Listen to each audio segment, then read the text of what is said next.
Hey everybody, welcome back.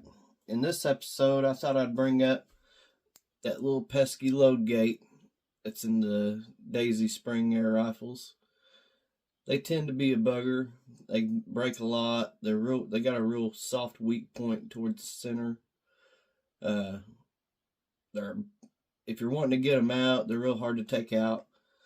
Well, I've been playing around a little bit and I'm going to share some tidbits and info with you guys, and who knows, maybe you're going to be making some cool stuff here by the end of it. So let's dive in. So start off with on the load gate, if you're looking for a replacement, I'd tell you to start off with something like a tin can lid. You look in here, it's already got a nice piece of flat steel in here, and you get to choose which side you want. You want copper side or you want the steel side. Or if you wanted to, you could take that rotary tool, get away all the clear coat off of it, and you could fire blue it to match a gun back here.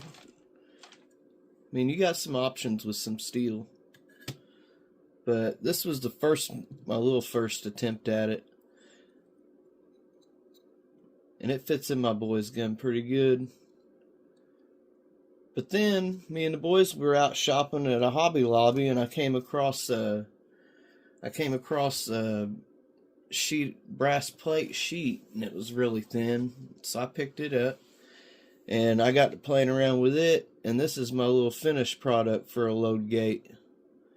And it's just a little snap and click system. They fit really well. They're easy to bend and everything. And you can make them too, guys. You can make them right out of these little fine steel. But say you got trouble and you're wanting to get that load gate out. I'd seen some comments online floating around about people having trouble getting this load gate out.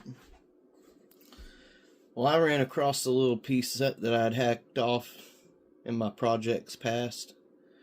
And I'm going to show you guys give you a little quickie demo on how to get this trap door out of here for good.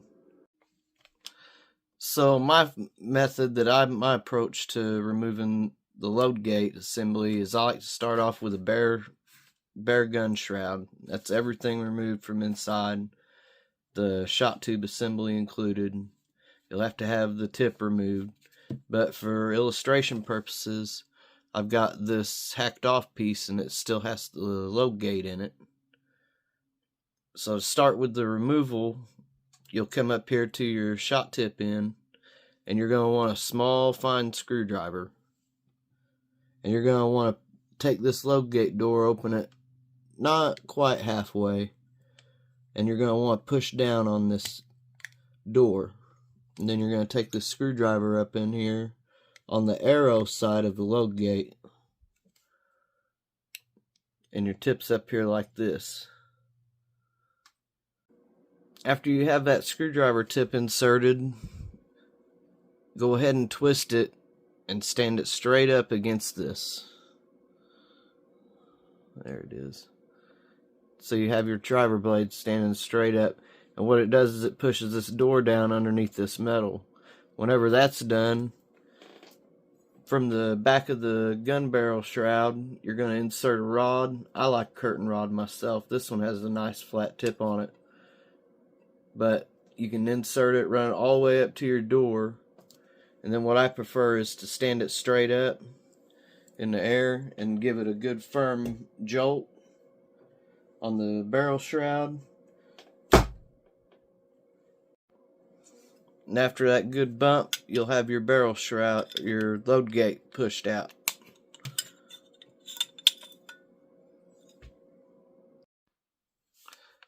Now that load gate's out, I'll tell you guys some dimensions. The length of this gate door in the barrel shroud, it's 3/4 of an inch long, and it's just a touch over a 1/2 inch across top to bottom.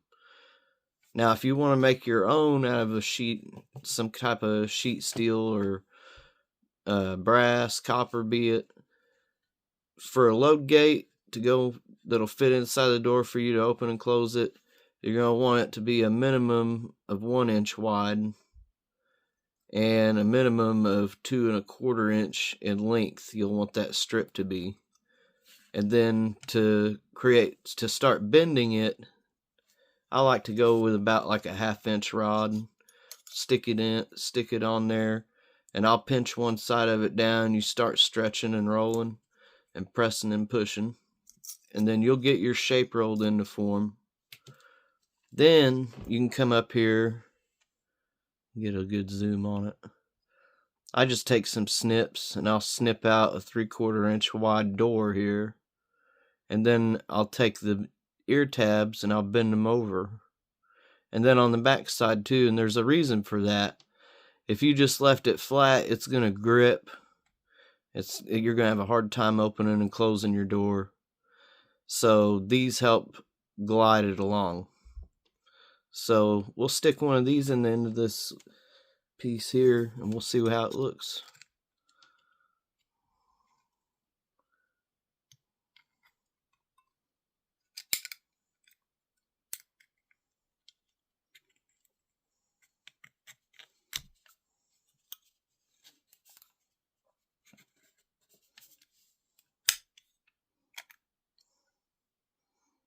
And there you have it. You got your own little load gate, and it opens, it closes, it functions, and it's flashy. That's your load gate. Little DIY home gate, load gate, guys. And it doesn't have to stop there, everybody. You can keep on going with this flat sheet steel. For the older bottle cap daisy guys, you can just trace out that shape, little brontosaurus dude there, and then epoxy it onto your shot tube if you've ever lost one of these. It can go on and on. Rear peep sights, rear adjustable sights. I'm going to be playing with all that. And there you have it, guys. I've whipped up, I don't know, I got a little handful of these things. I don't know how to thank you guys enough. Over 600 subscribers since I started. That's pretty cool. I don't really know how to do those like number picking games and all that on there. So this little first batch of these load gate doors I whipped up, I think whoever picks something up on the eBay store down the road, I'm going to throw these in there with them as a thank you to you guys, because you guys help me keep this going. And I've got some more special projects coming down the line. I got some builds going on here. More long rifle builds coming. I got more stuff I gotta get on the eBay store too. I get messages, man, I gotta get that stuff settled too. But thanks guys. I'll catch you again next time. Later.